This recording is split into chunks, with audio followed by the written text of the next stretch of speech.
This event is also being videotaped and will be available on YouTube shortly. So if you want to watch it again and recheck an answer or whatever, feel free to do so. We do these formats as a way for the public to be informed. The chamber doesn't endorse anyone, but we do want the community to take a look at the candidates and make an informed decision. And we want to thank the candidates who have stepped up to represent you in the Senate and the House. We appreciate their desire to serve. And also tonight we have Raquel Hellman from KIMT Television, anchor and reporter and kind of woman of all trades at the station. We appreciate Raquel doing this for us tonight. Some ground rules. Each of the candidates will have 2 minutes to open, make an opening statement, and then we will go to questions from you. And if you have questions, we have people stationed on either side of the room. Write them down, wave your hand. One of our staffers will come up and grab a question and get it over to Raquel. She will ask those questions, but if there are similar questions, she may blend them together since they're so close together. We also have some questions from the Coalition of Greater Minnesota Cities. Carolyn Jackson is here tonight representing them. Questions that are directed at a specific candidate, Raquel will reword perhaps so that everyone can answer the question. We'll try to keep it more civil than maybe some other activities have been of late. And the order, I'm old-fashioned. My mother always taught me to open doors for ladies. So we will open with Representative Bennett with her opening statement. But what they will do with the questions is opponents will answer directly. For example, if Representative Bennett gets the question, the first response to that will be from Gary Schindler, and then the Senate candidates can weigh in on those as well. If one of the Senate candidates gets the question, his opponent will get to answer directly, so that you'll get to hear the two opponents side by side. So we have Representative Peggy Bennett, Senator Dan Sparks, Mr. Gary Schindler, and Gene Dornick. I will be the timekeeper. I'm right down here. I'll pull the microphones if you know. But I do have signs you can watch. I want you to, again, hold applause, comments, all of those good things till the end, except for right now when you welcome them to our forum. Thank you for being here.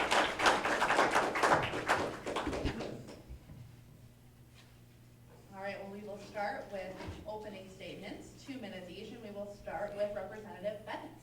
All right, thank you so much, Raquel, and thank you everybody for being here. It's wonderful to see so many people. I love it when people are willing to learn about their candidates, and those on the radio too. Thank you for having a listening ear. I have greatly enjoyed serving the people of 27A these last 2 years. It's been an experience I never ever thought I would do or be, but it has been wonderful. I started out as a 33-year teacher in Albert Lea and serving parents and students, and now I get to serve people at a different level, and I've really enjoyed it greatly. I would like to say a couple things of just things I've learned as a state representative, and first what I've learned is I think listening is more important than speaking, and it's been a joy to just get out and around my district, whether it's Wells or Albert Lea or Blooming Prairie or wherever, and just hear from people or hear from people that call me with different issues. That's important because I believe that the best answers come right from here at home, where the people, I call them the boots on the ground people. And whether it's a college issue or a prison issue or whatever it is, the people who are down here at this level are the ones that know most, and they have the best solutions. So it's been good to listen. I do have some things that I have learned just from experiencing 2 years of the government process. Hopefully I'll get a chance to share some of the reforms that I would like to do in the next 2 years, having to do with hopefully circumventing some of the gridlock that we saw this time, as well as just making government more accountable, more transparent, and more effective for us. So again, thank you so much for being here. I'm looking forward to hearing the responses of all of us up here. I think we can all learn from each other, and it's a pleasure to be here. Mr. Schindler. Very good. Well, I'm Gary Schindler, and I want to be your next state representative. I've lived in South Central Minnesota a number of years, raised my family here. I have a daughter that made a very deliberate decision to stay in South Central Minnesota to live and work in Albert Lea. Having lived here, I see the richness and the potential of this place, and that's why I want to be the next state representative.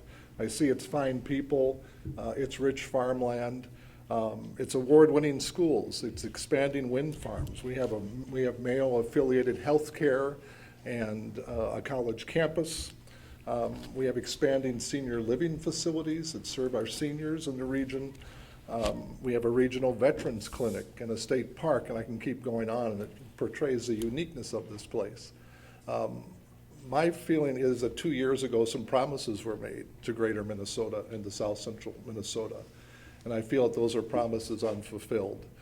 Because of political bickering and finger pointing and just not getting along, the gridlock of St. Paul, we have not produce the results for our state. And I'm thinking more strategically. We don't have a tax bill. We don't have a bonding bill. We don't have a system, a tax bill, a transportation plan are not in place. And I think that's a symptom of the problems that we see in St. Paul. And I'm a collaborator and a planner. I work with people to get things done in my role as a dean of students at Riverland Community College and as an active member in the community. I want to take those skills to St. Paul and first serve the people of South Central Minnesota. Senator Sparks. Thank you, Raquel, and thank you to the Albert Lea Chamber for hosting this event. You know, it's been my honor and privilege to represent District 27 in the Minnesota State Senate. For those listening at home, it's a pretty big district. You know, it covers all of Freeborn County, 4 townships in Faribault County, basically the city of Blooming Prairie in Steele County, 3 townships in Dodge County, including the city of Hayfield, and then Mower County too. So with that, I'm running again to continue on behalf of our district. I was raised here, my family and friends live here, and I have a young son who is going to be starting school very soon. I care about our quality of life and want to do what I can to help maintain what is working in St. Paul and make improvements where needed. Rural Minnesota is losing representation in the state legislature, so I believe it's important to have experienced leader with a track record of working with everyone to see that our needs are addressed. As chair of the Jobs, Agriculture, and Rural Development Committee, I am proud of our investments in the rural economy. The border-to-border broadband grants that we were able to bring forward this year in the supplemental budget, along with some workforce housing and workforce training that is very important to this region and all over the entire state. In agriculture, we were able to make the biggest investment in agriculture in over a decade in the Minnesota Senate, and expanding access to more economic development programs like the Emerging Entrepreneur Program, which was started right here in Albert Lea when we met with some young women on Main Street that talked about the struggles that they've had. And so we were able to take a bill up to St. Paul for a proven program that has worked well in the metropolitan area, and we're able to move it to statewide process. In addition, I've been very fortunate to work with so many local officials, local elected officials, city, county, and the chamber, along with the Shell Rock River Watershed District. Very excited. I worked very hard to secure the $7.5 million for the Fountain Lake restoration. I too, like Representative Bennett, look forward to the discussion tonight, and again, appreciate the opportunity to be here and discuss these important issues with you. Mr. Dornick. Yeah, I want to thank the Chamber also for the forum, Kate, radio. I am Gene Dornick. I'm running for District 27. And I'm the new guy, so I'm going to give a little information more so. I grew up in southeastern Minnesota on a dairy farm. So I got 20 years on the farm. After getting off the farm, I went to 2 years of vocational school in Austin, graduated from the carpentry class, got into the workforce, worked both in residential and commercial, and went to the local carpenters union in late 80s, 1382, worked there for 22 years. And got laid off in 2009. And let's see, with the economy as tough as it was, we started a family business, had 11 children at home, so didn't have time just to kind of kick back. I had to go to work, so we started a family business. That's what I'm still doing today, 7 years, a family business, and running it successfully, partly, obviously, quite a bit through my family. And with my family, I've been married for 31 years. We have 12 children, 8 girls and 4 boys, so I definitely know how to serve and sacrifice and balance the budget, and I think we could use that up at the Capitol. I just got get my thought here. And so then after that, the reason I'm running is because I think the working class, like me, myself, common voice, common sense is missing up there. You know, we work hard for our money, and we just seem like we're getting overtaxed, overregulated, and we're kind of don't have a voice. And the silent majority is rising up, and you can see with the climate of what's going on in the political realm that it definitely is. There's a stirring out here. And so I'm part of that stirring. And so the reason I'm running too is citizen-run government. We as citizens, farmers, carpenters, electricians, whoever, teachers, need to step forward and volunteer and serve. And so that's what I'm doing. I'm giving the people a choice. We have career politicians versus just the working class individuals who want to, let me serve and sacrifice the District of 27. Thank you. All right, well, we have a lot of questions about the transportation bill and funding for road and bridge repair across the state, so we'll start with that. And Mr. Schindler, we're going to start with you on this one. If either of you need me to repeat the question, just let me know, but this is the first question. In 2015, both Democrats and Republicans agreed our system of highways, roads, and bridges needs about $600 million a year, but they failed to pass a long-term transportation funding bill. Would you support a gas tax increase to help pay for highways, roads, and bridges? If not, where would you suggest that money comes from to cover this need? Mr. Schindler. I've been doing door-to-door for about 7 months, and I would say there's definitely a divide within our region as far as the gas tax is concerned. I know county commissioners have come out and said that they support one. I just know what we need is a comprehensive transportation plan that has multiple sources of funding, that are a reliable source of funding. I don't think we can take any funding source off the table, but I mean, there are a variety of sources that states, and our state could use, and it includes possibly bonding for transportation projects, sales taxes on tires or car repairs, auto parts. But I was reminded by a gentleman in Wells, you know, who's going to pay that parts bill. It's the guy that's, or the family that's hanging onto that vehicle for about 10 years and putting a lot of money into it. So I want to strive for a comprehensive plan. I think if we have one, we can leverage more federal money to support a transportation plan and renewing our roads and bridges in the state. All right, Representative Bennett. Thank you. I believe in prioritizing, and I also believe that we need to respect the pocketbooks of the taxpayer. So I do not support the gas tax because the vast majority of the people that have spoken with me, I would say a good 90% of them, do not want any more taxes. We've had a huge surplus. I don't think in a year of where we've been overtaxing people that we need to add to that tax. So how I see it fitting in is we would, and the House bill that we had actually funded a 10-year transportation plan well without raising the gas tax. We utilized current taxes, reprioritizing taxes, things like car parts, car batteries, and so on, to go towards transportation. So I'm fully confident that we can fund transportation without raising people's taxes. People are telling me that they are taxed to death and they don't want to pay more taxes. They say use what we have and use it well. All right, Senator Sparks. Well, thank you. It's a great question. I think that all of us up here agree that, as you stated, there is a real need for transportation. My opponent and I were just at a debate in Austin last week with several of the county commissioner candidates, and that overwhelmingly was their number one issue. You know, I think it's long overdue that we take a tough vote on transportation. It's not an easy vote. I voted both for and against the gas tax proposals in the past. It's something that we take serious. In fact, the last time we had a comprehensive transportation bill, we had to override the governor. That's something that's not taken lightly and not something that we look forward to doing. But I really do believe that we are at a crossroads. And so I think if we don't get too cute, if we just don't try to put it on the wholesale level, depending on what kind of appetite is there for a gas tax, I would certainly consider that. I agree too with what the other folks have said too. I think it has to be a comprehensive plan. We can use bonding, we can use general fund money, but we have to start to address this because we cannot continue to push it down to our local levels and expect our local property taxpayers to have all that burden put on them either. Mr. Dornick.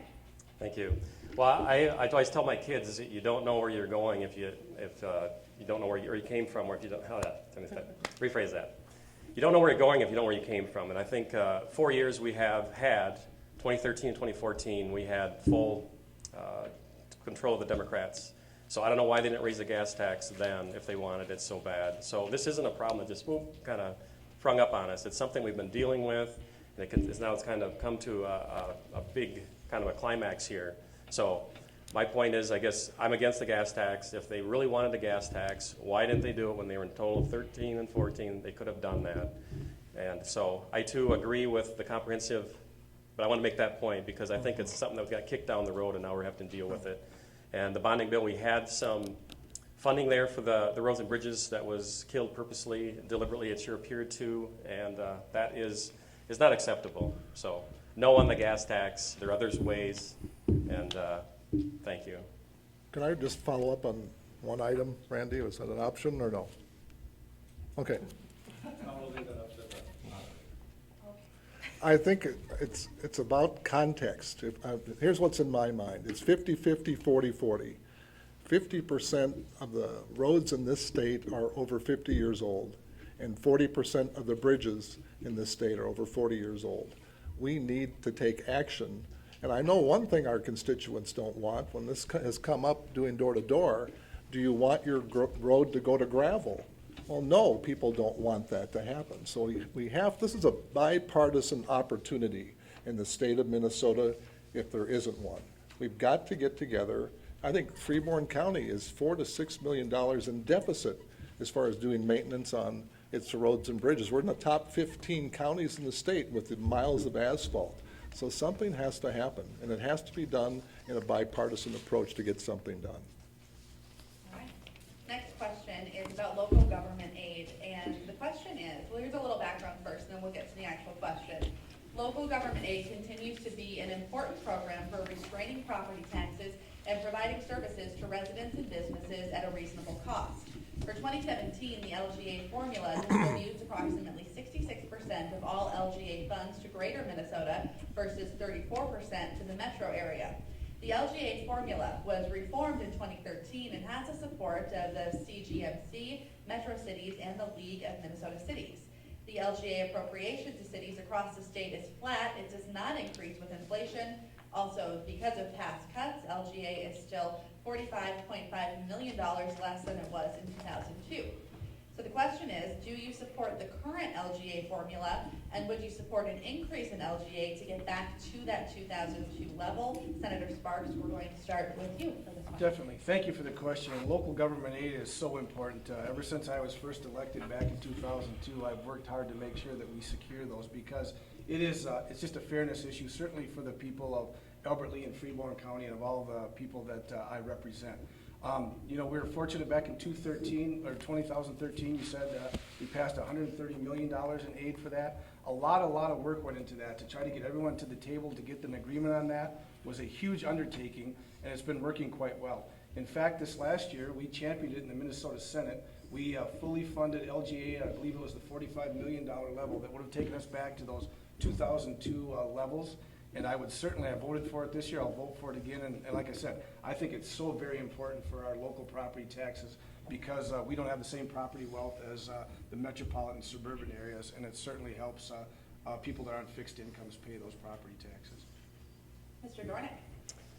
Yes, it is important to these small communities, as I've talked to some of the local schools and the infrastructure they need, the wastewater treatment plant, and that I would talk to one, I think it was in Hayfield, they were talking about that. So yeah, it's important. I think part of the problem is though that the business climate is kind of poor and we need to increase our business friendliness to the climate for these smaller towns so they can encourage business and they can have a stronger base property taxes coming in and to support some of those things because they get to the point where they can't tax the people anymore. So yes, the LGA is needed right now because of that as far as the structure on which is higher, which is better. We obviously in Greater Minnesota we do need higher because we don't have that tax base. All right, Representative Bennett. Thank you. I definitely support LGA. I know how important it is for our local communities, especially our smaller ones, but for all of them in rural Minnesota. At the same time, I have a hard time committing to a certain amount. I will tell you, I did vote for the $20 million increase that was in our tax bill, which unfortunately did not pass. But the reason is, I think we can get to this issue if we get to the foundational root cause of what's driving up costs for our cities that would cause the need for this. For example, prevailing wage laws take a huge chunk of money from our tax base here at home. An example I was given by one of our city leaders was that 2/3 of a grant that our city got for a particular project went to prevailing wage. We need to reform that. It's not accurate for the area.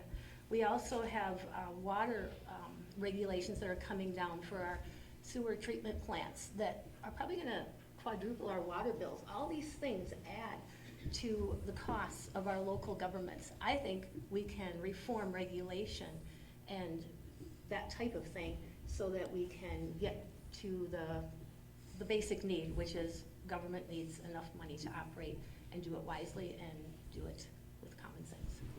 Mr. Schindler? Well, I'm in favor of local government aid as well. I don't want to change the formula for it.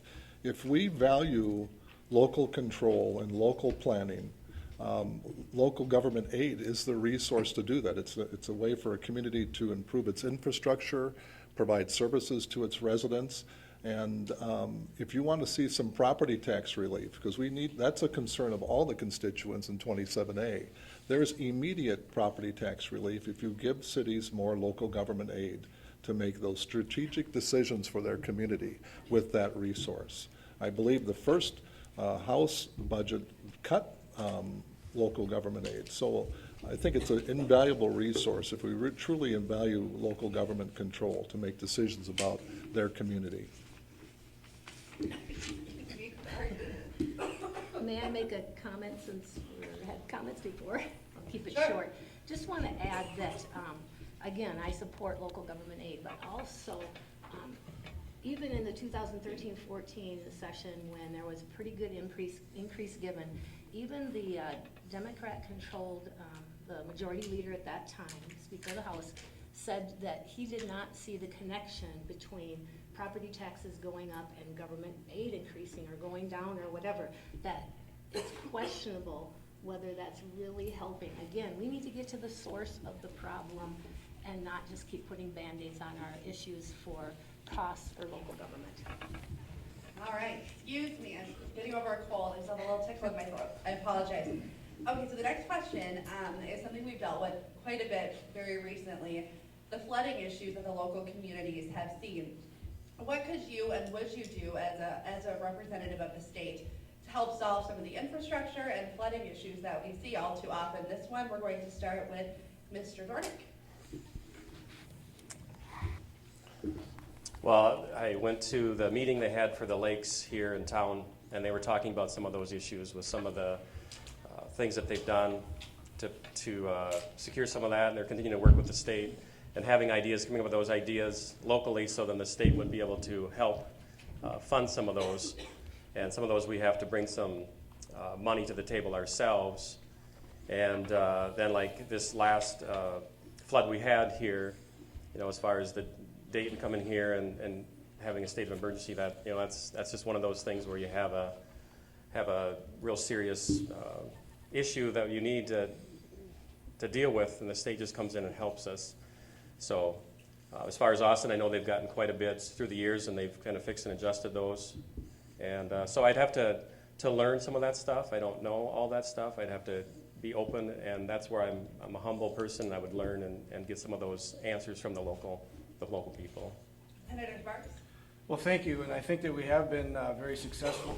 Obviously, it hasn't helped a lot here in Albert Lea, but through the flood hazard mitigation grants, I think that the event that we had recently in Austin would have been much worse. We heard that from many of the business owners that we've been able to secure lots of those fundings. We've already started to work on that over here as well in Freeborn County. We've worked with, obviously very closely with the Watershed District. I talked a little bit about the $7.5 million for the dredging of Fountain Lake. We've done some work upstream. We brought home some pilot money for the Turtle Creek Watershed District to try to slow some of that water before it gets here. And obviously, we continue to have talks with both the city and the county folks as to how they can access those flood hazard mitigation grants, because it has been a wonderful program. The problem is in Austin, the situation is a little different because we get the water that comes in a big wave. It's kind of a flash flood.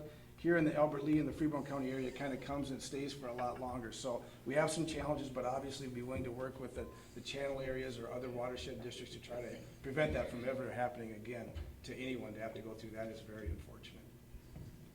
Representative Bennett. Thank you. Well, certainly the flooding was a great tragedy.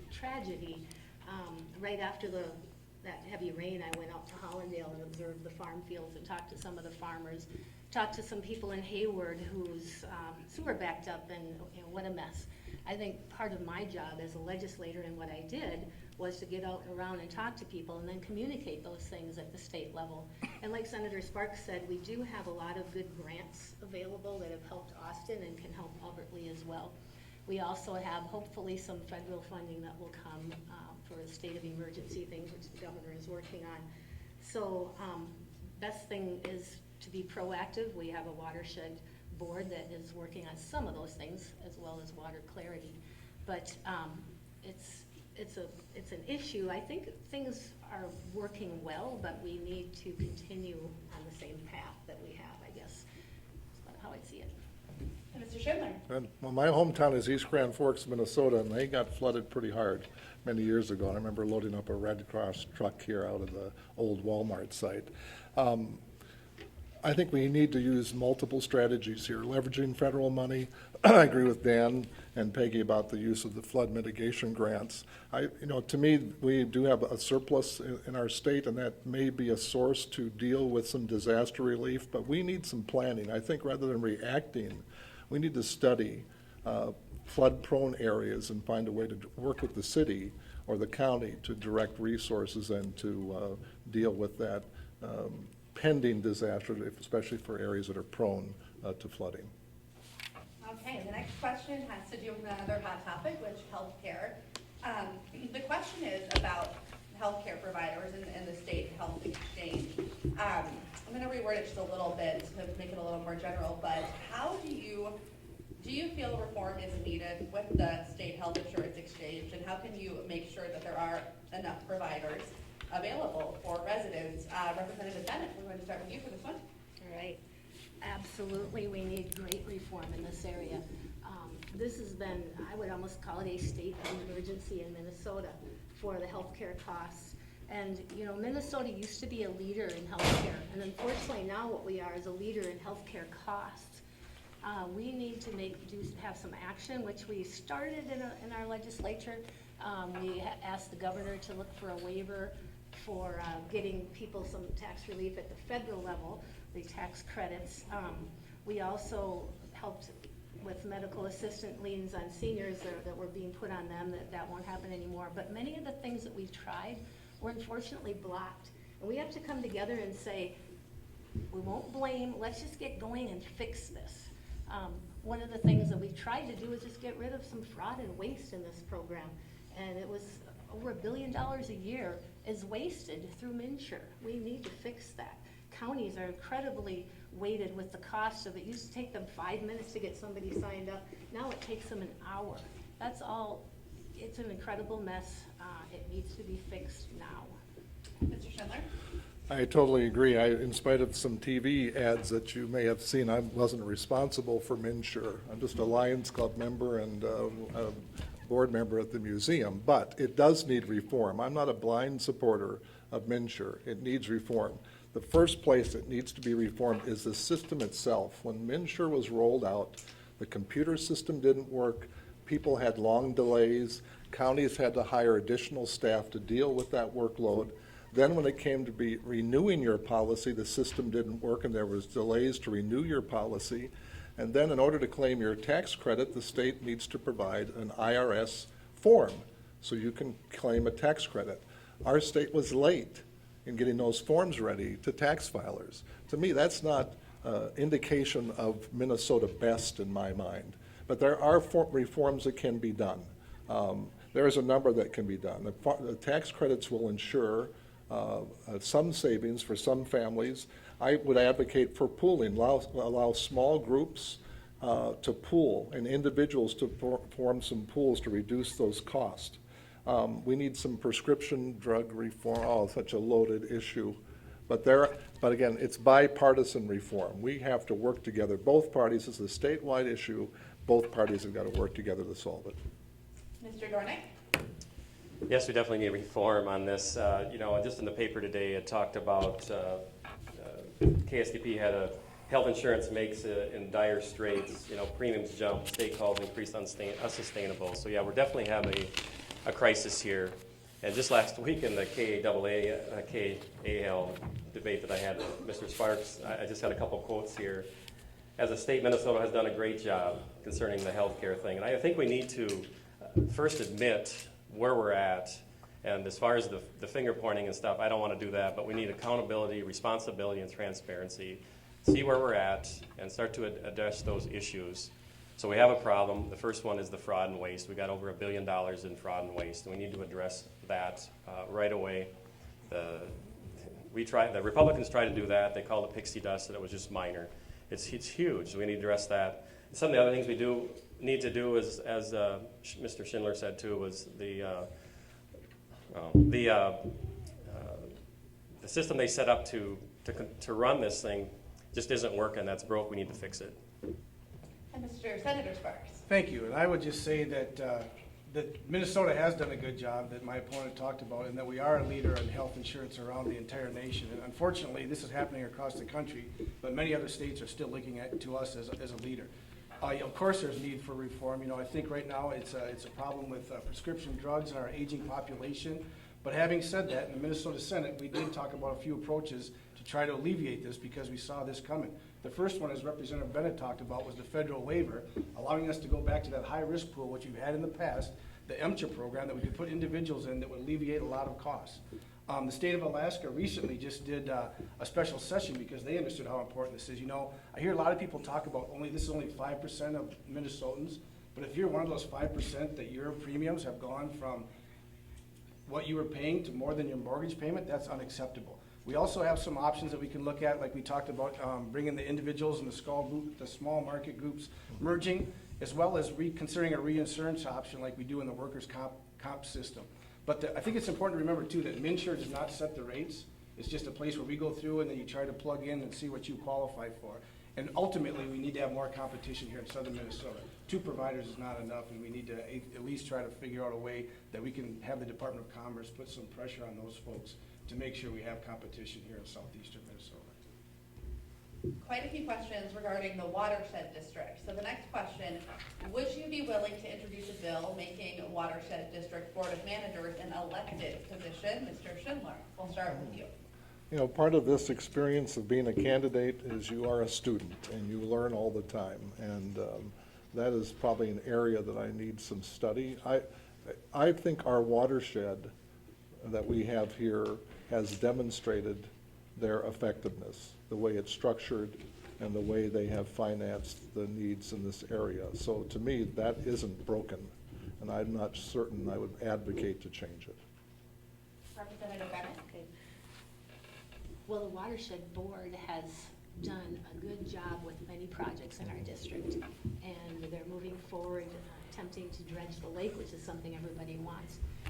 I also believe, though, that our government is based upon a philosophy that there should be no taxation without representation. And that's what is happening with an unelected board, being able to tax us. So I do believe that board should be elected. I know there's pros and cons to that, but to me it comes down to the basic philosophy of our government, a basic principle that we, our elected officials are accountable to us as voters, and the only elected officials should be able to raise our taxes. Senator Sparks?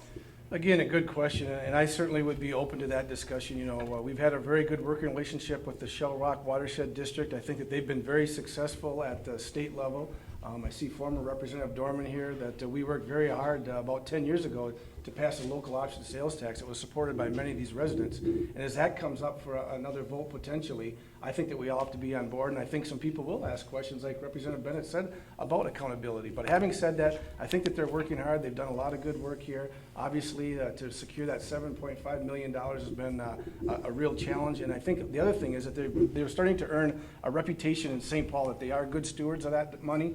They've worked hard on some of their other projects through the LaSard-Sams funding, and so I think by working together, we can all continue to move this progress forward.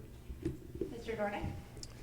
Here again, we got a subject that's kind of tough for me because I'm not in the district as far as with the water and stuff, but I'm learning, and I'm a real quick learner.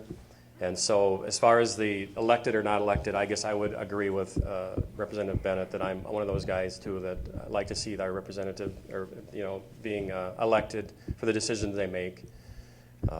So there again, I'm going to have to just continue to be able to adapt quickly and learn as I have in many different other aspects of my life, being pushed to the wall and having to make decisions. I'm a builder. We have to adjust and learn, and that's what I would do as a state senator. Obviously, I'm not going to know all these questions, but humility, teachability, listening, learning from the community, and being involved, not just now, but I mean as far as after you're elected and doing the town meetings and getting involved in the local meetings that are out there. All right, so the next question is about, well, this past year we saw the legislature adjourn without several key issues being passed. So the question is, what do you think needs to happen at the legislature to make sure that these other important pieces of legislation, or just important pieces of legislation in general, do get passed? Senator Sparks.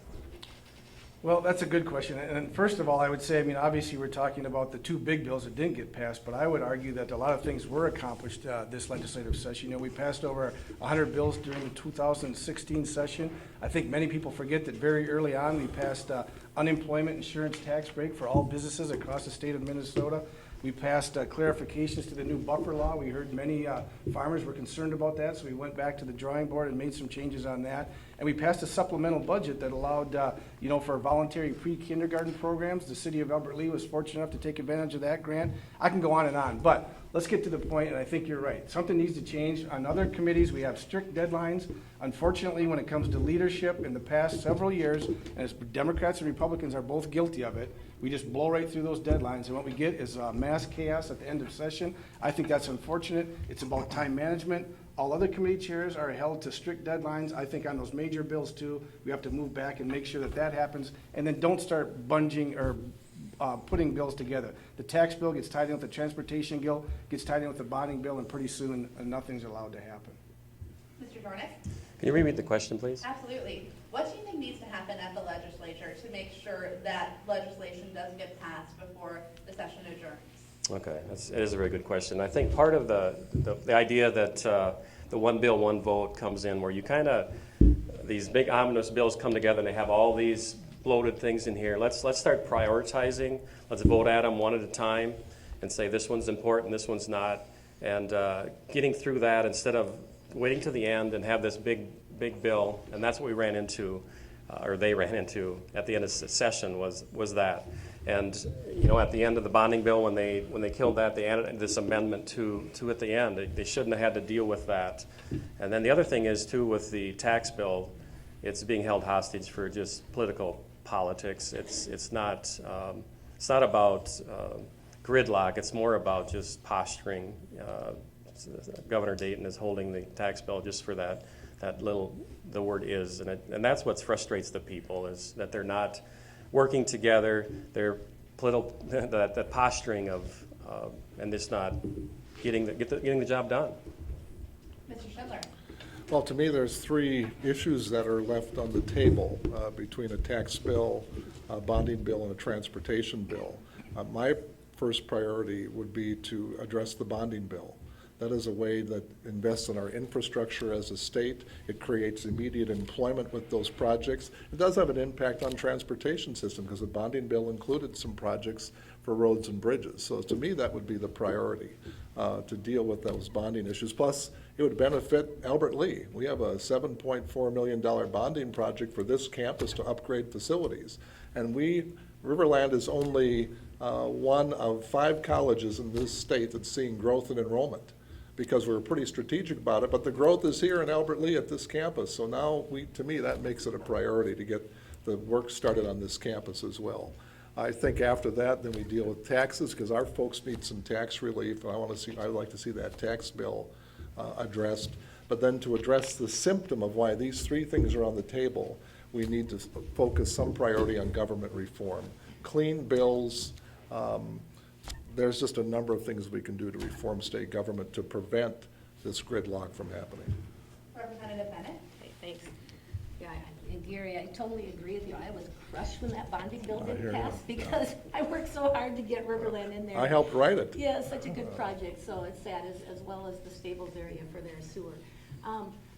One thing I've had the opportunity to do, having done this for 2 years now, is observe how government works. And one thing that I notice is that we get these big omnibus bills, and they do come up at the end, we should have more time also.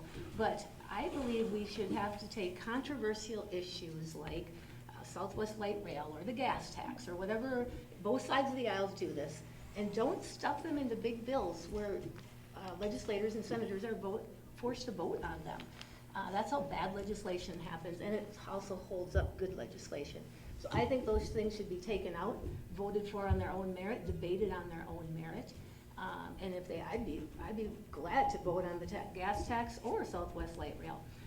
So I guess that's one of the things that I've noticed that government needs work on. It's something I would like to help reform coming in next session. And I've learned a lot, and I'm ready to get to work on some reforms, so I can't wait for that. All right, next question. Do you or did you support the $90 million Senate office building? Mr. Dornick? Obviously, I wasn't there. I did not support it. It was 2013, and that's when they did the $2.1 billion tax increase. And for us to pay that, swallow that, and then for them to build a Senate office building just did not seem, that seemed hypocritical for them to build an office building for the remodel of the Capitol. They thought they needed to move, although it's very expensive. So no, I wouldn't have supported it. $1 million, I'm a very frugal guy, so absolutely I would not. And it's the taxpayers' money we're spending. It's not our money. It's your money. Senator Sparks? Well, thank you, and I think that, as many of you know, and I look around the room, that many of you have been to the state capitol, I don't think anyone would disagree that that building's over 150 years old. It literally was falling apart, and so something had to be done. It took some courage to vote for that. I did vote for the new Senate office building. I think that in the meantime, the senators didn't have a place to be housed. We can certainly talk about that, but I think that at the end of the day, we need to have that. Obviously, it's gotten political, and that's fine. That's the season, and we're having to deal with that. But having said that, we have a state office building where the House of Representatives are housed and the minority in the Senate. This Capitol, when it's done, is going to be beautiful. It's going to be the people's house. We've heard a lot of good things about the Senate building as well. It has a lot more public access. Way more people are able to be a part of the process, and I think that's good. And quite frankly, we saw earlier this summer with some of the water issues they had in the Senate office building, it'll be interesting to see how much it's going to cost to revamp that building as well. So thank you for the question. Representative Bennett? Thank you. When I look at any kind of spending at the government, when I'm voting on that, I look at it as I am spending my neighbor's money.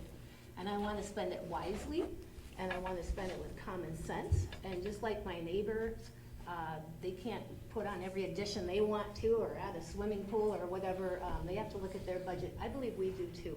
So I would not have voted for the $90 million Senate building. I believe that there were other workarounds for that. I would prefer to see that money put back into the pockets of people via tax relief. We've seen a lot of it, or local government aid, or whatever the things. We choose priorities at the state level. I believe those priorities are things like education, our roads and bridges, caring for the vulnerable, and so on. So I would much prefer to see $90 million put towards that. Maybe our farmers could use it right now for property tax relief, or our college students for going to college, but not for a fancy building. Mr. Schindler? Well, as a former history teacher, I value the preservation of the heritage and history that you find in St. Paul. So I would have been inclined not to support the project, but you have to assess how much do you invest in, let's say, the restoration of that historic building versus the cost of a new one. But I would have been inclined to preserve that heritage and history versus spending $90 million on a brand new building. All right, next question. Start with Representative Bennett. What can we do to encourage industrial or job development in general for the area? I think the biggest thing for our area, close to the Iowa border, is being competitive. We have a lot of businesses that don't come here, and perhaps they'll go to the metro area, that's one thing, but we're not seeing that growth here. We need to be competitive in the area of regulations, we need to be competitive in the area of taxes on employees, taxes on businesses, and so on.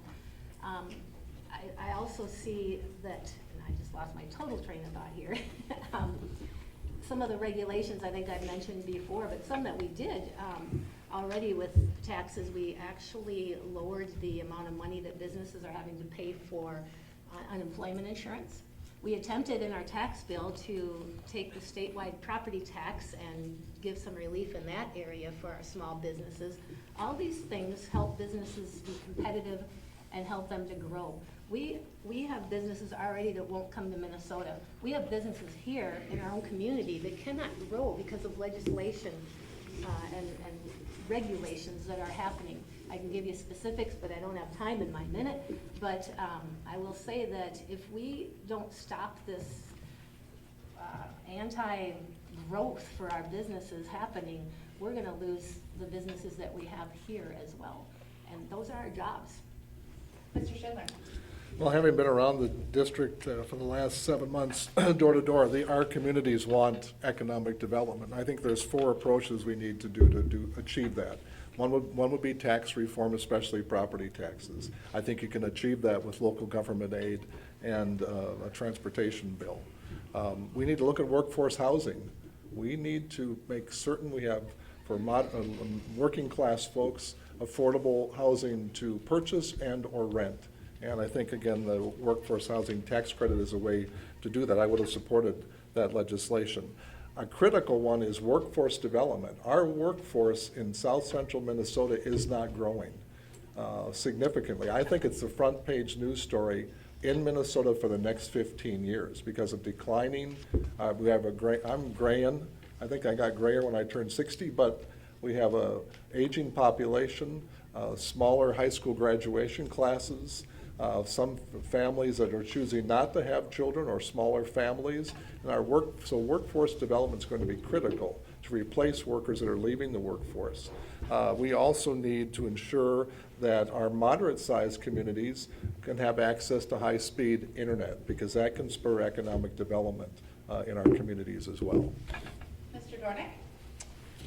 Well, we first have to understand that the government doesn't create jobs. They create an atmosphere so the private sector can create jobs. And so we need to create a positive economic, to which it makes the jobs creators be able to expand, to grow from within. And by doing that, or how to do that has been kind of said. It's not a secret. It's reduce taxes, their business taxes, the regulations that they continue to incur. They want to expand, and they run into workman's comp with the help that they need to have. And so we must reform and make it more friendly to the business so that they can expand. And we must make it more attractive, as Peggy said, about the state to state and be more competitive so that the states will come, or the businesses will come here. But what happens is it's more attractive in Iowa and Wisconsin, and the atmosphere here is not as attractive to businesses, so they don't come. Senator Sparks? Could you repeat the question? Yes, absolutely. So what can be done to encourage job development in the area? Okay. Thank you. Well, I think that this is an area that I actually work quite hard on because I think it's very important to this region and the entire state. I think that in the past I've carried legislation and passed business development infrastructure grants. I've been very successful in trying to bring jobs and create jobs here. The job training program and the business tax cuts, obviously I supported that tax bill that had a lot of good things in it. As Representative Bennett said, you know, we had relief for businesses, farmers, veterans, and I'll continue to advocate for that. And furthermore, I think that and Representative or Gary touched on it too, the workforce housing is a huge issue here. We've had many examples here locally of young professionals that want to move into the area.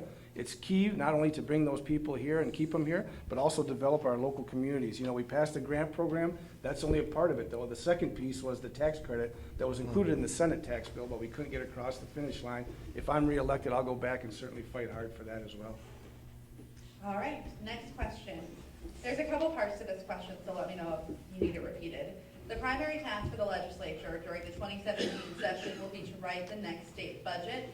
Assuming a very modest state budget surplus, what should be the state's budget priorities for the next biennium? If you believe state spending should be less, where would you seek reductions? And what areas of the state budget should see more funding, if any? Mr. Schindler. Oh, man. Run that by me one more time. 30 seconds. Would you mind just one more time? Yep, absolutely. I'll just read the three questions. Okay. What should the state's budget priorities be, assuming a very modest state budget surplus? If you do believe spending should be less, where would you seek any reductions? And what areas of the budget should see more funding, if any? Well, there's a lot there. I mean, I think we've touched on some of the issues. I think the budget priorities would be to restore funding to local government aid. I think we've talked about that issue multiple times here. I'd like to see, too, there's some issues with education. I think we have shortchanged education a bit. We've helped K-12 catch up in funding, but I think we need to provide some reliable sources of funding for our K-12 system. I know higher ed is going to be critical to meet workforce development needs. And there was very little funding provided to higher ed in the state of Minnesota, a little over $500,000 for all of our college campuses. Plus, we had to reduce tuition 1%. So Riverland actually saw a reduction in its state budget in spite of enrollment growth. You know, I think some other priorities are some property tax relief. There's so much there. I'm kind of lost in the question, to be honest with you, but I think I'm going to leave it at that because Randy's ready to wave the pink card.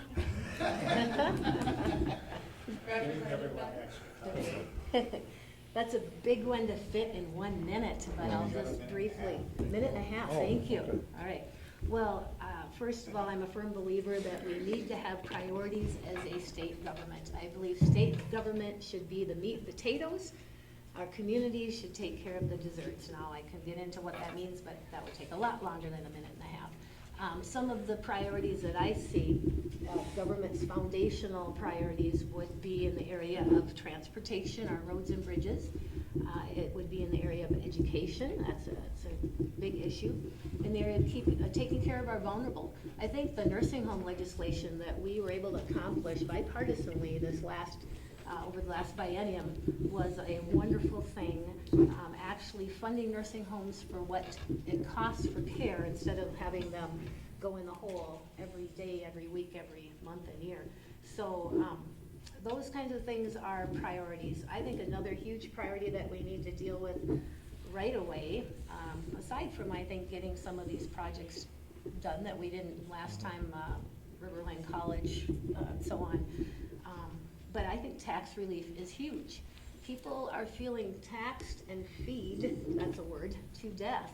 And it's starting to encroach on their ability to just spend money on what families need. I think the government budget should not grow faster than our family budgets, and right now it is. So we have to prioritize. We have to make sure we're taking care of those important things. And quite honestly, things like that Senate building, which is always used as an example, but there's other ones from ski lifts to sculpture gardens. Those belong to local communities, and I want to see us focus on the meat and potatoes at the state level. Mr. Schindler, I think you cut yourself a little short there. He gave you an extra 30 seconds that I don't think is there anything else you wanted to add? No. You're good. If Okay. something comes to me, can I bank it and then you? No? Be flexible. Okay, thank you. Senator Sparks. Well, thank you, and I think, you know, over the last two budgets, we've corrected much of the budgeting problems and reoccurring deficits. So actually, to be able to go back up there without a huge deficit and surplus is gonna be a good thing, you know. As a former banker, I'm a strong believer that it was good for us to build back those reserves, that rainy day fund, so that if the economy does turn back down, we don't have to go back to the taxpayers. I would agree with Representative Bennett, you know, during that last bill to be able to bring nursing home funding home. We've all been talking about that for a long time. That was very important. We must be continue to, you know, I believe we must continue to be responsible and make sure we have that going forward long term. A lot of times we talk about funding projects for the 2-year biennium, but then the ongoing costs are associated with them. I would say my two top priorities, if we go back again, would be to pass that tax bill. This year, I was very fortunate to be appointed to the Senate Tax Committee, probably the most powerful committee in the Minnesota Senate. Although it was just a short 10-week session, we learned a lot of things. And I'll tell you one thing that we did do together, and I think this is what we need even more of, and I've made a whole career out of it in St. Paul, is working together, Republicans and Democrats, to put that bill together. There was strong bipartisan support, and that's the way we should do tax bills. We should not try to have one party impose their will on the other party. We should have both people at the table working back and forth, and I said, there was relief in that for businesses, for farmers, for working class Minnesotans, for veterans, and it was very important. Secondly, transportation funding, we cannot continue to kick that down the road. I think we have to be realistic about that. And the bonding bill, you know, I've been successful in bringing many, many projects home locally, and again, I think if we're able to go back up there and get that bill passed, to be very important, because if we fall 2 more years behind in that bonding cycle, it's gonna be horrible. We're never gonna catch up. Right now, currently, for every 4 projects we see, only 1 project is funded. Mr. Jordan? Well, it's hard to finish last on this one because there's a lot of repeat there because the state constitution does mandate, you know, like was said, transportation, education, infrastructure, public safety, our police department. So definitely those are priorities that we need to take and continue to fund those. And to be, the bonding bill obviously would need to be passed. There's a lot of infrastructure that was in there for our roads and bridges. I think it was like $700 million. The property tax, we talked about the tax bill too, that the relief all the relief was there. And for many different farmers and different just hardworking Minnesota people. Less reduction, I think we've talked about that.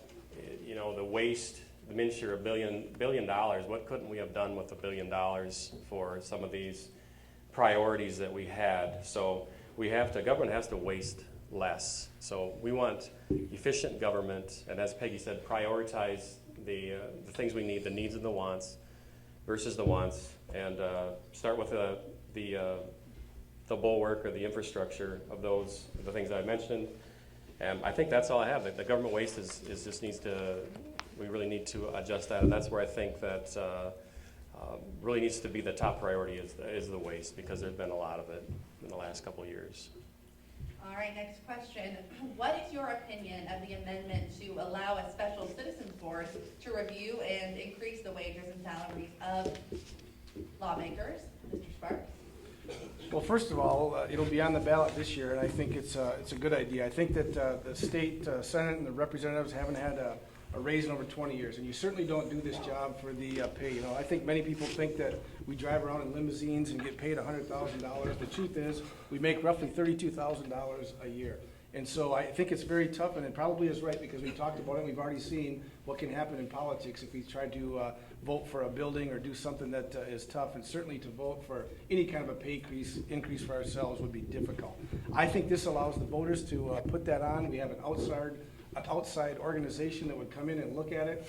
Many other states increase way more pay and way more salaries for the jobs that we do. It is a citizen legislature, but I believe if you do it good, it really is much more than a 6-month job. It's pretty much year-round. And so I think this group would have no more lobbyists, no ex-legislators on there. They would just take a look at it and then decide what would be a fair and equitable pay for us to receive. Mr. Dornick?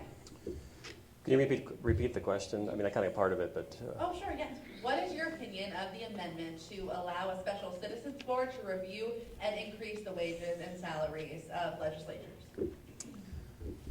Well, I think it definitely is better than having the legislators vote on it. It's hard to give yourself a raise. I think it's uncomfortable, and it would be hard if I was up there to have to vote myself a raise. So the amendment, so if it's on the ballot for that, I think that's a good option. Mr. Schindler? I would support the amendment. I think it just takes it out of, I hate that word politician, but it takes it out of the hands of the folks sitting in the seats up in St. Paul and puts it into a more impartial review board that can gather the information, do the research and make an informed decision to make the compensation fair for those that are willing to serve. Representative Bennett? Well, we're not really, I guess, debating whether or not we all need raises or not. That's up to our citizens. I think the most important thing for this amendment that we're voting on is that our citizens and our voters understand what they're voting on. Because the way it's worded is a little bit deceptive. It sounds like, well, those politicians always give themselves raises, so let's let the citizens board take care of this so that, they don't. As Senator Sparks said, that's not really what happens. It's very difficult for the legislature to vote for a pay raise because it's not very popular among citizens. So I just want citizens to understand and our voters to understand that voting for the citizen board will make it easier to give politicians a raise, and that depends, then it's up to them to decide if they think politicians should have a raise or not. But I just want the voters to be clear on that. I think that's very important, and they could make up their mind if they think that senators and legislators need more pay or not. All right, next question. Do you support the elimination of the tax on Social Security to help seniors who are on a fixed income? Mr. Dornick? Absolutely. It's the Social Security, they take that money out of for your whole career, and then for them to say, whose money is it anyways? And then to have it taxed at for many of these seniors that are so vulnerable, and then to take that money and tax it, I just think that is wrong. So it's their money. Many of these seniors are on fixed incomes. Any little bit of tax relief is important to them. So definitely it shouldn't be taxed. Senator Sparks? Repeat it again, please, Raquel. Yes. Do you support eliminating the tax on Social Security and to help seniors who are on a fixed income? Certainly, that's a great question, and we've been working on it. I think that, the easy answer is for everyone to sit up here and say that we definitely do support it, and I will support it.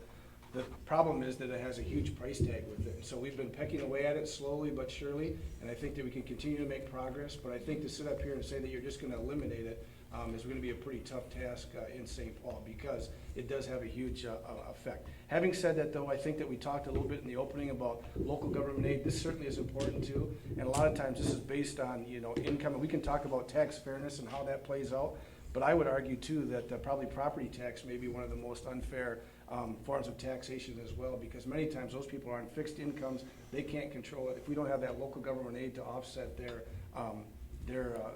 financing or their taxes, I think that's important. But obviously I would support it, continue to support it, but I think that people need to be realistic that there is a very big price tag that goes along with that.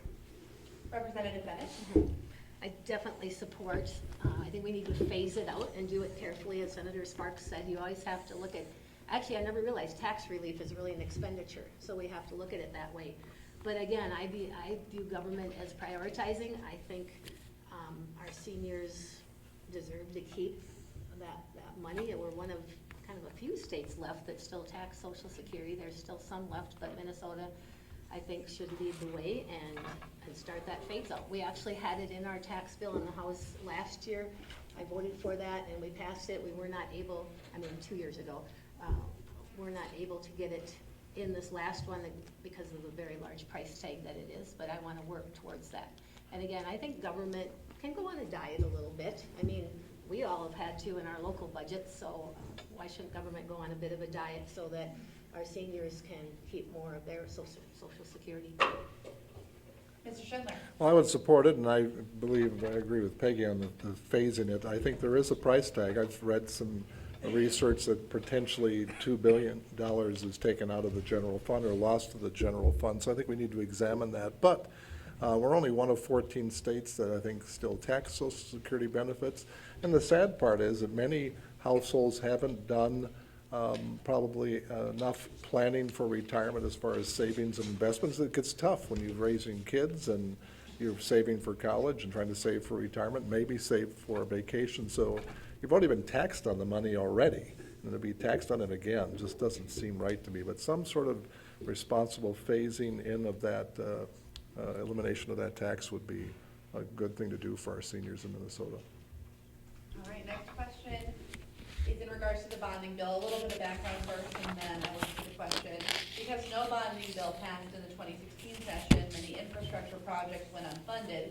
The Coalition of Greater Minnesota Cities supported a number of statewide bonding projects, such as the Greater Minnesota Business Development Public Infrastructure Grant Program, and 3 grants and loan programs that fund clean water infrastructure. Should the legislature assemble a bonding bill right away in 2017 to address some of the capital investment needs of the state?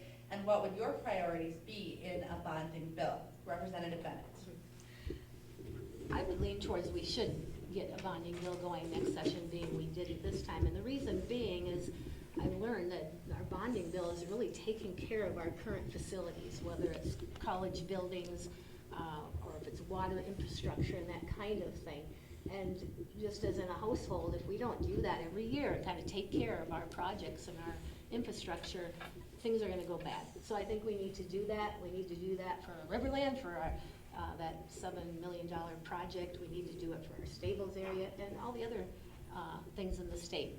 What would I prioritize? I think we had a wonderful bipartisan bonding bill this last time that really focused on solid infrastructure. It wasn't a bunch, it wasn't fluff and things like, and in the past we've had, sculpture gardens and snow blowing machines and that kind of thing in bonding bills. I don't think that belongs there. I think it should be more of our core infrastructure that belongs there, taking care of our buildings and other infrastructure. So I'm looking forward to working on that and with the Senate too, and coming up with a good bill that we can all agree upon.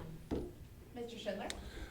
Yeah, I've already stated that the bonding bill should be a legislative priority. I would advocate that some of the priorities within that bill should be, again, preserving our state facilities. There's economic development grants that are built within that bonding bill. I think they take some priority. I'm just mindful that a bonding bill can spur employment in the state of Minnesota, so that's why, to me, it's a legislative priority. And clean water is a concern. I also, in the current bonding bill, there are some bridge and road projects in there, and if they could be funded through bonding, that's going to be another source of some property tax relief within some of our counties, because our counties have had to raise taxes to support maintenance of their roads and bridges, so either sales tax, wheelage taxes, or property tax increases. So there could be some tax relief that comes out of that bonding bill if it's done the right way. Mr. Dornick? Yes, I agree. The bonding bill definitely needs to be done right away. And there again, we're just talking infrastructure, roads and bridges prioritized. I mean, we had $700 million there that was for that. And that was mentioned already. There was a project here in Albert Lea for the community college. There was one in Austin. These are all important. That's what the bonding bills are for infrastructure and to support those things that are important to the whole state or to a larger in the district. So that's what I would focus on in 2017, was getting the bonding bill and getting this infrastructure, and roads and bridges definitely are at the top of the list.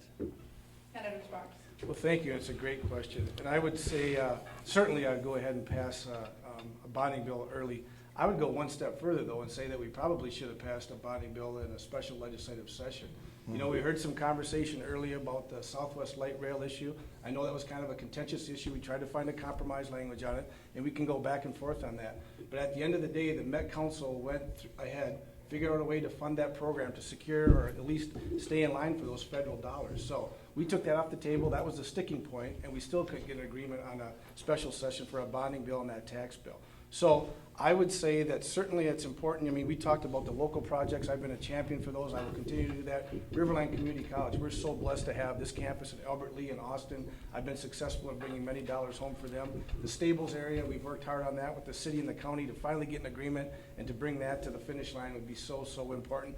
And as well as we talked about in your question, we talked about these programs of statewide significance with wastewater infrastructure, economic development. I mean, it's a big deal, and then to not get it done is really, it's not acceptable. Right, Randy, you said time for one more question here? Unless you want to keep going. I just have a question about taking it off the table. I didn't quite understand the Senator's response there. Taking the light rail off the bonding bill, I didn't quite follow you there. Yeah, the Metropolitan Council is an independent body. They went through and they've secured their own bonds so that they can still move forward to keep the federal dollars in place. So we took the Southwest Light Rail off the table. The governor continued to negotiate with the speaker and the majority leader. And so if that was a sticking point, then we should have been able to get an agreement and get a special session. It didn't happen. So I thought my understanding is the light rail amendment is actually what killed the bonding bill, because the amendment was added at 10 minutes to midnight, so I guess I'm confused. Well, that's not a kill. And I'm just talking about, the Met Council's already taken that off the table after that amendment, so. Oh, so you're saying for the special session, is what you're Right, saying? right. All right, one last question. I'm trying to pick one that kind of encompasses a few of the questions we have left here. All right. The state has a number of tools available to stimulate economic development in greater Minnesota, such as business development infrastructure grants, job training incentives, housing tax credits, and business tax cuts. What do you think are the greatest barriers to economic growth in this district, and what would you do to address them, Mr. Schindler? Well, I think it's a lack of resources from the state of Minnesota. I mean, again, I think it's a symptom of the gridlock there. I think economic development in our region could be spurred by local government aid and bonding projects that would invest in our infrastructure and facilities and spur employment. Workforce housing is a critical need. It would attract people to our communities, and we didn't see that happen out of our legislature. I just want to talk about a young lady I met in Keister when I was doing door-to-door. She lived in Casson, she got her nursing degree out of Winona State, and she wanted to move to a smaller community like Casson. She found Keister, and she found a foreclosed home that her dad helped her remodel. I happened to knock on her door when she was moving in. She couldn't be more excited to live in south central Minnesota and live in the city of Keister. It's our job as legislators to fuel that sort of excitement in our folks that are going to college and want to live in our small towns. That's our job, and I think that will help renew our communities to bring folks like that in that are making a good wage. So I'll leave it at that. Representative Bennett. Would you repeat it again, please? Absolutely. The state has a number of tools available to stimulate economic development in greater Minnesota, like business development infrastructure grants, job training incentives, housing tax credits, or business tax cuts. What do you think are the greatest barriers to economic growth in the district, and what would you do to address them? Well, economic growth really comes down to providing good jobs for people, how I see it, and a vibrant economy in greater Minnesota especially. One thing I see is that we have a number of open jobs in our area, and as Gary alluded to before, we need to make sure that our colleges are training people for the jobs needed. A lot of trades jobs, welders, electricians, and so on. And high schools and colleges are starting to move that direction, so I'm happy to see that. I think it's government's job to pave the way so that we, the people, can stimulate our own economy. And part of that, again, is what I said before, is making it so that we don't have so many taxes, so many fees, so many regulations that are strangling our job providers. They're strangling the middle-class family. They're strangling everybody. It's like being caught in the muck in greater Minnesota, and we need to clear out the muck, and that's the state's job. We need to do some things, obviously, with tax credits. I think we've seen that work here before with some tax deferred things in our area. But our biggest thing is let's target common sense reduction of taxes, common sense reduction of regulations, so that our people can get to work and do what they do best, and that's our businesses to create jobs, our local people to enjoy their lives, and we can live and prosper. Senator Sparks. Well, I think it's a good question. I think actually we're pretty fortunate here in southeastern Minnesota. I think we have a strong economy, a low unemployment rate, but there's always more that we can do. And I think that you talked about several tools in the toolbox. but we need to make sure that we give those economic development folks the flexibility that they need, you know. Obviously, every time that we take votes in St. Paul, we have to be aware that we are very close to the Iowa border. As a border community, we have to consider what's going on down there. It takes a toll on how we vote or what we do. And so I think we need to be open and look at some reform of the prevailing wage. I know that's not always the most popular, maybe with my party, but I think it needs to happen, at least on a regional basis. And again, I think that we've talked about the workforce housing, and then looking at programs that have worked other areas. Like we said, when we met with the chamber and our local economic development people, and those two young women that worked so hard and talked about some of the challenges that they faced, but they were able to move through that. And I think a lot of times, you know, we try to go for these big home runs and get all this industry to come here, but a lot of times those businesses on Main Street, those small businesses, are just as important. So I think there's things that we're doing good. We can always do better. And certainly as this baby booming generation retires, we need to make sure that that workforce is there to backfill that. Mr. Dornick? Yeah, here in the last, again, some of those things are just, kind of redundant, but the government is to make a level playing field. You know, they don't create jobs, but they kind of stay away and just and promote it, but not to, they don't create jobs. So we have, as was mentioned, you know, taxes, property tax, regulations. There's a particular guy that has a business that the reason he's not going to expand is because of the regulations. So definitely the government needs to be careful of not overtaxing the businesses so they discourage them from growing. So I guess that would be the biggest thing. As a small business owner myself, you know, that's some of the things I look at if I'm going to expand is workman's comp, unemployment tax, those things. So those are expensive, and for me to add another employee is a big deal because it adds so much more to that. So you just got to, okay, can I make enough profit to offset these costs and expenses? All right, we're going to do closing statements now. We will start with Senator Spark. You have 2 minutes each. Perfect. Thank you, Raquel, and thank you for all the members of the audience, both listening and here in person. I appreciate the discussion that we've had here this evening, and as stated at the outset, I think we all benefit from hearing each other out and really considering different ideas. As your state senator, I've been open to everyone's voice and really consider alternative approaches. I've worked as a laborer and a business person in a suit and tie and in the farm fields. And that is why I've been proud to earn the support of businesses endorsed by both Minnesota Chamber of Commerce as well as the Austin Area Chamber of Commerce, and labor, farmers, the Minnesota Farmers Union, as well as the Farm Bureau, and gun owners. I hope that people feel that they can continue to contact me, and if today's discussion has generated any questions or ideas, feel free to get in touch with me. You know, I'm running again because I want to continue to deliver results for this area, and there's more work to be done. Our counties, cities, and townships have priorities they're working on and need state support. If reelected, I will continue to work on, and if reelected, I will continue to partner with local leaders to address their priorities and work with state leaders on our infrastructure needs, such as transportation, technology, water, and energy, to make sure that greater Minnesota gets its fair share. And most importantly, I will continue to listen to all of you and welcome you to reach out with any of your questions and concerns. I humbly would ask for your support on November 8th, and again, thank you for the opportunity to be here. Mr. Dornick? I do. Thanks. Thank you for everybody coming and for this opportunity. And it's definitely very difficult for me, the common working class guy, to be up here. But what you get with me is you get the agriculture background, you get the small business background, you get the common sense, the common working class representing the common folks. I'm not a political career politician. I'm out in the trenches each day, working, providing some jobs for people. I was raised on a farm. I have the farm background. Continue to have the relationship with farmers. I have the business background.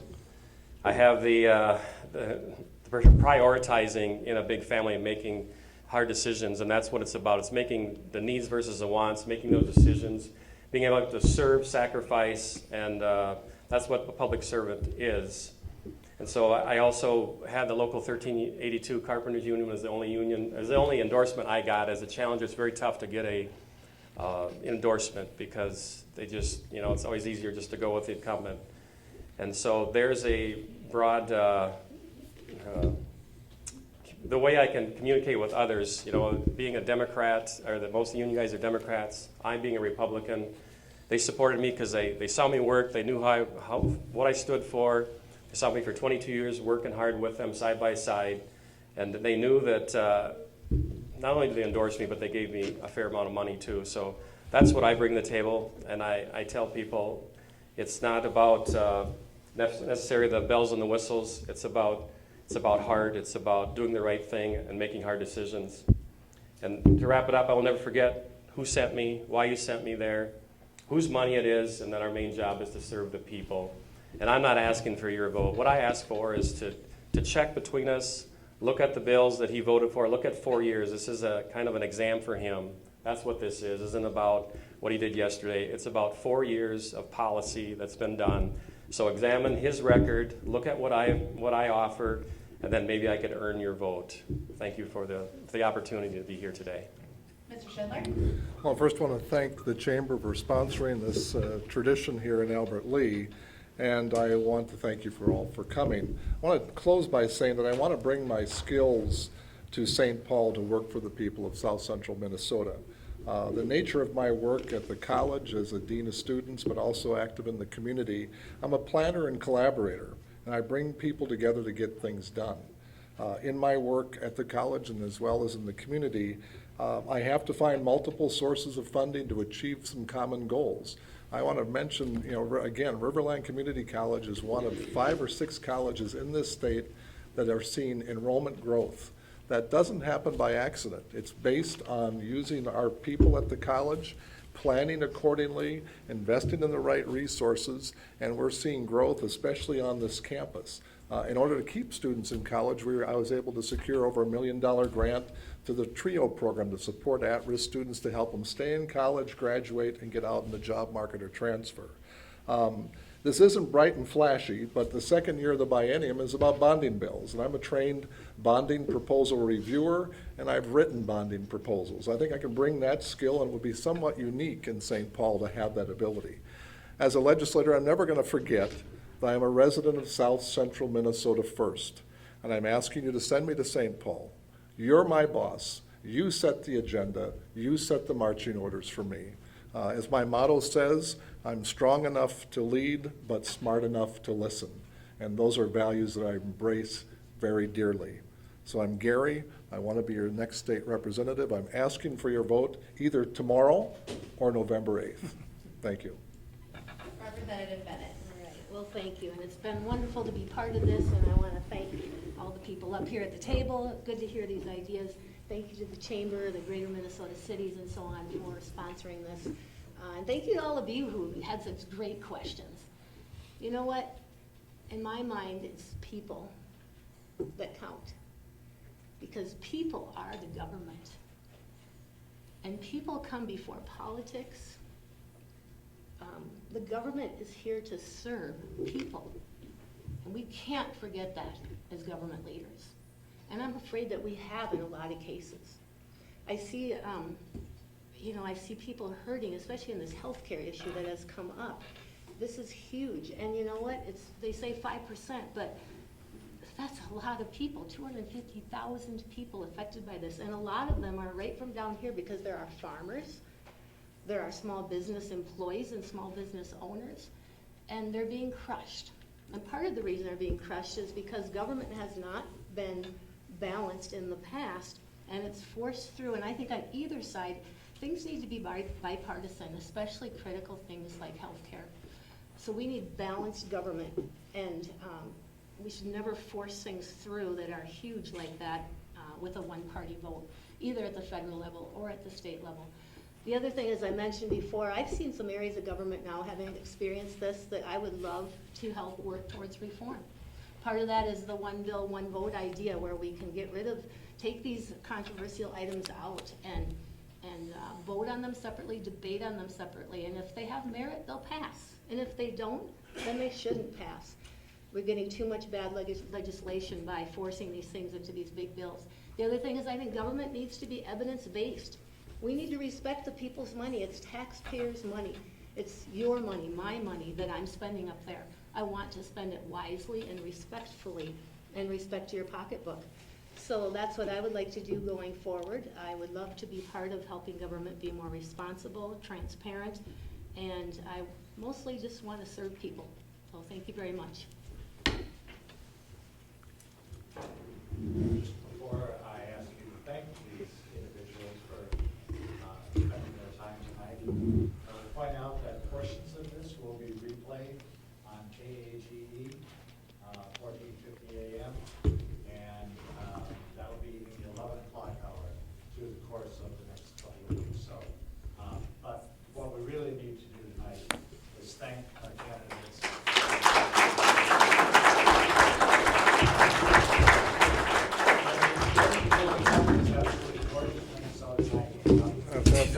I have 30 seconds left. I want to. These are hard, these are tough. That's an hour and a half. You did good job. Thank you. Well, thanks, appreciate that. I know.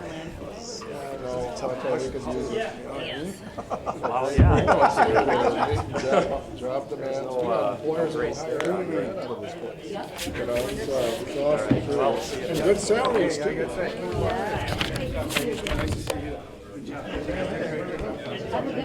Nice job, hey. That's right, no, I'm gonna try not to. They work tough.